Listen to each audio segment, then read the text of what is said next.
So this is one of several videos regarding the recommission of a KZ 750.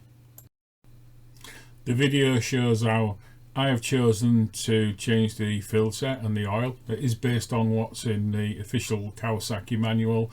If you don't like the way I've done it, don't do it that way, do it your way.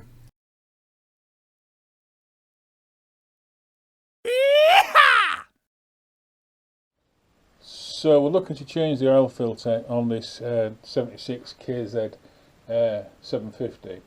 I did have a quick look on YouTube and across the internet. Doesn't seem to be an awful lot of videos of this particular bike having the oil filter changed.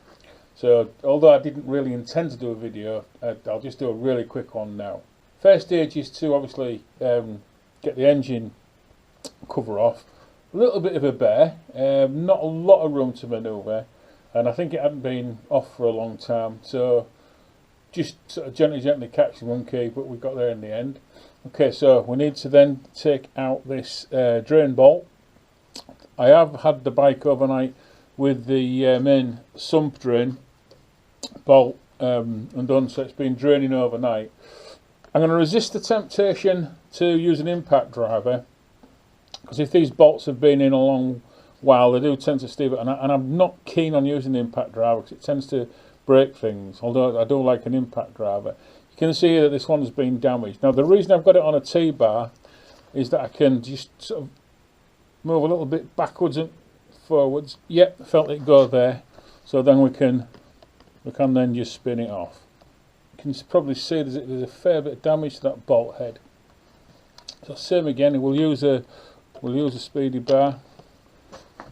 And clockwise first, yep. And then anti-hook. Got it, yep. Good. And then we can just spin it off.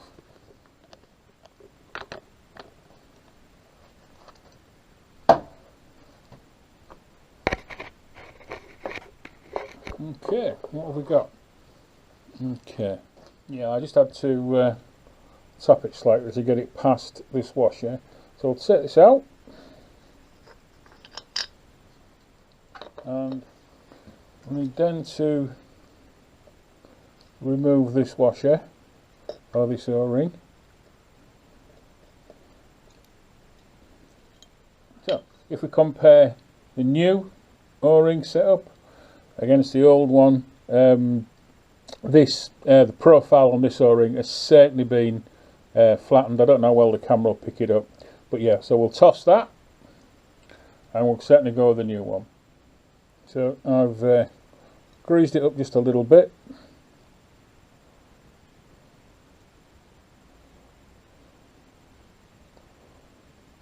Just to get it into place. So the O-rings down there have been replaced. I've put a new O-ring in the drain bolt as well. There is a locating dowel that sits on the housing cover and obviously the crankcase. So that's in place. We know it's there because it's not rotating.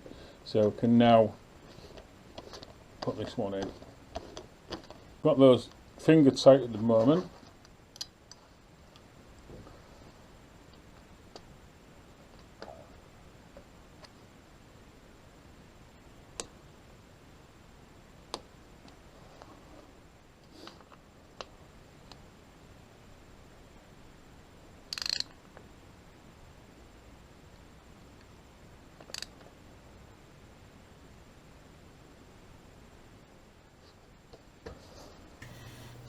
So, final job, obviously we're going to top off with oil. It's going to take a full 4 litres.